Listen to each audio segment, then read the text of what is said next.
कल्याण, डोंबिवली आणि नागपूर पाठोपाठ आता मालेगाव पालिका प्रशासनानं सुद्धा 15 ऑगस्टला सगळे कत्तलखाने आणि मांस मटण विक्रीची दुकानं बंद ठेवण्याचा आदेश काढलाय। या आदेशामुळे आता मालेगाव पालिकेच्या अनुषंगानं मालेगावकर आश्चर्य व्यक्त करतायत, संताप देखील व्यक्त करतायत, काहींनी तर नाराजी देखील व्यक्त केलेली आहे। स्वातंत्र्य दिनी काय नवीनच होतं, स्वातंत्र्य दिनी मांसाहार नाही, तुम्ही नका खाऊ ना। बरं तुम्ही लपून खाताय ना सगळे, आपण सगळे लपून खातात, मग लोकांवरती ही बंदी का लागत आहे? जे सरकार फडणवीसांचं गुवाहाटीला रेडे कापून, बकरे कोंबड्या कापून, बदकं कापून तिथे, हे मी जबाबदारीने बोलतोय, त्या सरकारला मांस मच्छीचा तिटकारा यावा याचं मला आश्चर्य वाटतंय।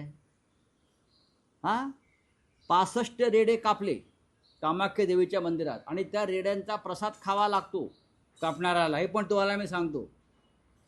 तिकडली ती एक परंपरा आहे, तिथे बदकं कापली जातात, तिथे इतर प्राणी कापले जातात आणि कापल्यावर प्रसाद म्हणून त्याचा मांसाहार करावा लागतो प्रसाद म्हणून।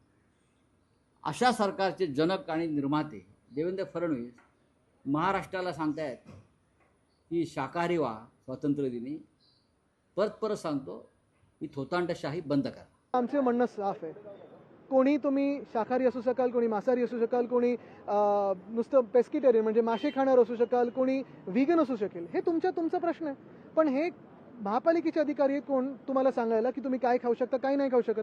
आज जर तुम्ही यांचा आदेश पाळलात तर उद्या तुम्हाला हे पण सांगतील की कपडे कुठच्या रंगाचे घालायचे, कुठच्या प्रकारचे घालायचे, इथपर्यंत पोहोचतील। 15 ऑगस्टच्या दिवशी आता ते मांसाहारी करायचं नाही अशा प्रकारची बंदी महानगरपालिका नगरपालिकेने केलेली आहे।